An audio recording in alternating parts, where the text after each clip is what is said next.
Seruput kopi dulu lur, karena pembahasan kali ini makin panas.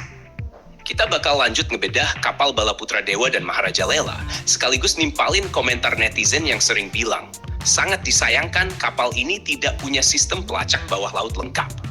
Nah, disinilah poinnya. Kalau ada netizen yang bilang sangat disayangkan soal pelacak sistem dalam laut di Balaputra Dewa, bisa jadi dia memang kurang ngopi. Bukan bercanda, tapi karena komentar itu biasanya muncul tanpa lihat konteks peran dan doktrin. Balaputra Dewa memang tidak ditugaskan sebagai pemburu kapal selam mandiri.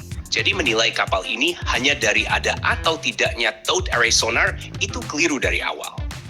Balaputra Dewa sejak desain awal lebih difokuskan ke ancaman permukaan dan udara. Sensor, radar, dan sistem tempurnya dioptimalkan buat pengawalan, sea control, dan perlindungan satuan lain. Ketika kapal seperti ini dipaksa dibandingkan dengan kapal spesialis ASWW, hasilnya pasti kelihatan kurang, padahal perannya memang berbeda. Ini bukan soal ketinggalan teknologi, tapi soal pembagian tugas. Soal bawah laut, Balaputra Dewa mengandalkan konsep KSOT. Deteksi tidak harus datang dari kapalnya sendiri. Informasi bisa berasal dari kapal lain yang memang membawa towed array sonar, dari helikopter ASW, dari pesawat patroli maritim, atau dari sensor bawah laut yang terintegrasi. Begitu ancaman terdeteksi, Balaputra Dewa masuk untuk mengamankan permukaan dan udara, memastikan elemen ASW bisa bekerja tanpa diganggu. Bandingkan dengan Maharaja Lela milik Malaysia. Kapal ini dari lahir sudah diposisikan sebagai spesialis peperangan bawah laut. Towed array sonar jadi senjata utama, bukan pelengkap. Dengan TAS, Maharaja Lela bisa mendengar lebih jauh dan lebih senyap back, terutama terhadap kapal selam di sel listrik. Di skenario tertentu, ini mematikan. Tapi fokus ini juga berarti kapal tersebut sangat bergantung pada unsur lain untuk perlindungan udara dan permukaan.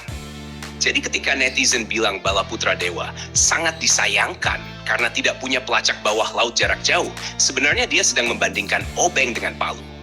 Dua-duanya alat penting, tapi fungsinya beda. Kalau semua kapal dipaksa punya semua sistem, biayanya meledak dan doktrinnya kacau. Indonesia dengan wilayah laut yang luas justru butuh diferensiasi peran.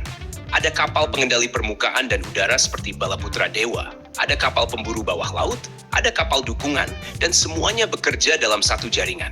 Ini jauh lebih masuk akal daripada bikin satu kapal super, tapi jumlahnya sedikit. Kesimpulannya, komentar sangat disayangkan itu sah-sah saja. Tapi kalau tidak dibarengi pemahaman peran dan konsep operasi, ya jatuhnya cuma reaksi emosional. Makanya sebelum nyimpulin, seruput kopi dulu, pahami konteksnya, baru komentar. Jangan lupa subscribe, like, dan komen di bawah sambil ngopi.